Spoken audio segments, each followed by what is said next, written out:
There's lots of cool things happening in the AI world. It has taken and then applied my commentary in my voice style. Hey, it's Ronsley. Welcome, you AI geek, to Amplify AI. I'm super excited to dive into today's session, primarily because it's interesting. There's lots of cool things happening in the AI world, and I thought it'd be really cool to cover it, do it live, and see what kind of recordings we might get out of it. But also, Claude released some really cool things with styles. I want to talk about that today. ChatGPT has released some really cool things that I'd love to go into. But also, let's look at some things that you can do with Gemini and some other really interesting AI tools that are out there. So while we're looking at all that, I want to show you this really cool thing that I built. And I'll just show you here on the right hand side of my screen. On the left, you just see ChatGPT and all the other things that I'm doing. Just leave that for a second. But on the right hand side, what happens is ever so regularly, today it went and did stuff as well.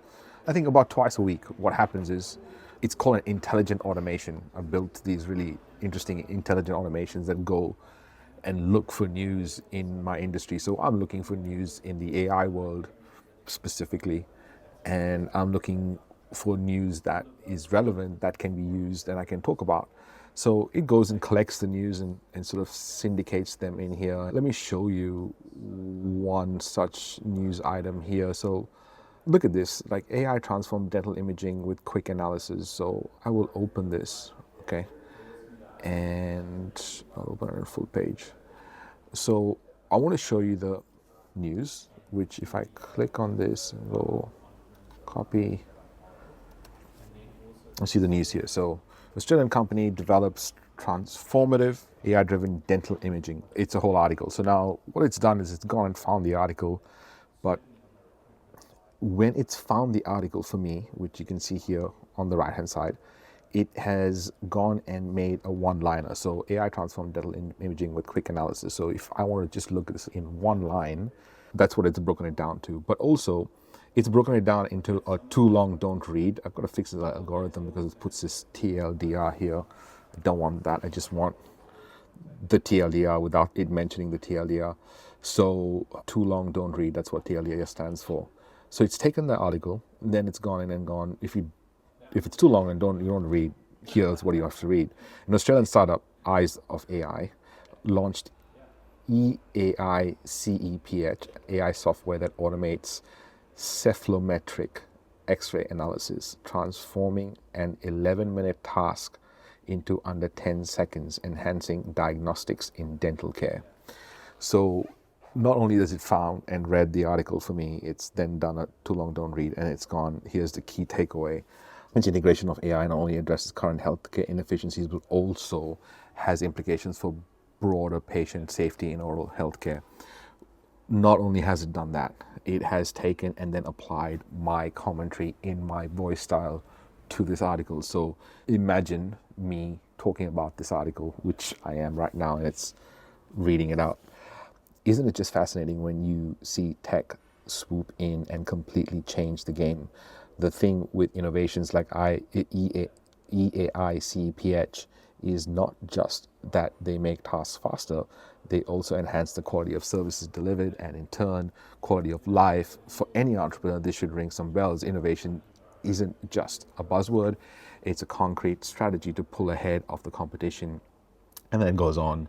So, so grab a cuppa, just like I would say, and think about so it's really fascinating what can be done. So that's the automated side of things, right? So if you're watching this, you're kind of going like, what's the news things that are up to? I'm going to talk about a few of these things that I think are relevant. First is this one, right? This interesting use case. And in your industry, this is what you should think about, is what kind of use cases can you change? This use case in particular is taking AI and gone and it's taken it from an 11-minute task to under 10-second task with more accuracy.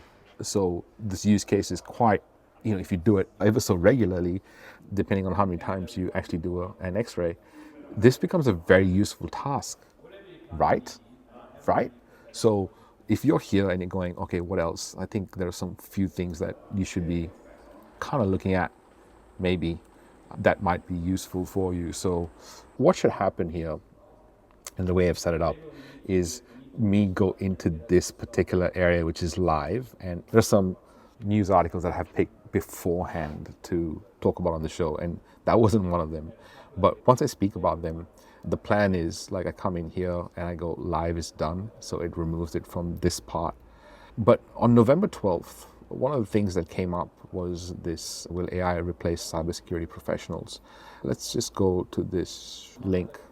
This is why this is really important, and I'm going to show you how this automation works, but also why it's so important and how it could be relevant in your industry. Because when you think about what content works and what is more important right now, is like what is relevant right now, what is useful right now. So these are some of the things that are useful right now, which is gathering news that is available everywhere, or possibly that is being reported right now, and then reporting it to your audience in particular. So this is the article: will AI replace cybersecurity professionals? The one-liner is AI augments but won't replace cybersecurity jobs, which is the crux, I suppose, of the whole article. The too long don't read is: AI is transforming cybersecurity by automating detection and response tasks. However, human expertise remains crucial, as AI cannot fully replace strategic thinking and adaptability required for complex threats. So it tells you a lot about where the state of cybersecurity is. Now, when I report these news, it's good for you to see where AI is just generally in different fields and different industries. Some of us think that it's not moving fast, some of us think that it's moving too fast, and I promise you we're somewhere in between. That includes myself. So this is supposed to educate you on how things are moving and what's happening. This is cybersecurity in particular. So the key takeaway here is that the integration of AI and cybersecurity highlights a transformative shift where human expertise remains vital. However, some of the things can be totally replaced, right? And then it's applied my commentary. Now, the reason I picked this one in particular is, cybersecurity is not, still there are some complex things that are required, and a lot of our industries might be in the similar position. But it's applied my commentary on this, which is, all right, folks, we've got a bit of a double-edged sword situation with AI in cybersecurity. On one hand, AI's ability to crunch data and flag anomalies faster than you can say cyber threat is nothing short of amazing. Imagine having a super assistant who never sleeps, always has your back, and is continually learning new tricks to keep the baddies at bay. But, and it's a big but, AI isn't quite ready to take over the whole cybersecurity show. It's fantastic for the grunt work, but when it comes to the nuanced strategic decisions, maybe not. That's where the irreplaceable human element comes into play. We're talking about intuition, creativity, and let's face it, a bit of old-fashioned gut feel that AI just can't replicate. That's me with my thing. But what I did was I asked it to write a post based on this particular news article. So this is my commentary, this is the key takeaways, and I want you to write me a LinkedIn post. So then it's gone ahead and written me this LinkedIn post, which is: Cyber Warriors, let's talk about AI and human ingenuity. Just had a fascinating reflection on our cybersecurity future, and trust me, it's not as black and white as you think. So it's taken that article and then written a LinkedIn post for me on my voice, okay?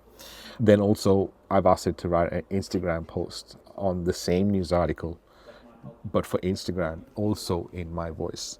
Ever wondered how thin the line is between digital defense and digital disaster? Here's the raw, unfiltered scoop. AI in cybersecurity is like having a brilliant but sometimes unpredictable teenager doing cybersecurity, doing security patrol. And the reason I'm sort of highlighting this is, first of all, to know where cybersecurity is in the situation of AI replacing certain things. But also notice how it's applied my commentary, but also created a LinkedIn post and an Instagram post for me. So let's go into this next one, which I think is also important. If you didn't know, Geoffrey Hinton won the Nobel Prize for his contribution to AI and a lot of things that he kind of put out a long time ago, and his contribution to the whole field in AI is really impressive. So if you didn't know, this year that happened, and go look that up and see what his contributions to the field of AI and why he's called the godfather of artificial intelligence. This is a really interesting news article that came out a month ago, and it's about AI science that won the Nobel Prize, but it can't fix your finances. It came out in the Australian Financial Review, and the too long don't read is, following its Nobel Prize win, AI could potentially assist younger generations in wealth growth, but it raises concerns regarding unconventional and possibly risky investment portfolios. So basically, the idea that AI just won the Nobel Prize, but could it actually help, the new generation or the generation in general to get wealthier and use their finances in a more simpler way or in a better way?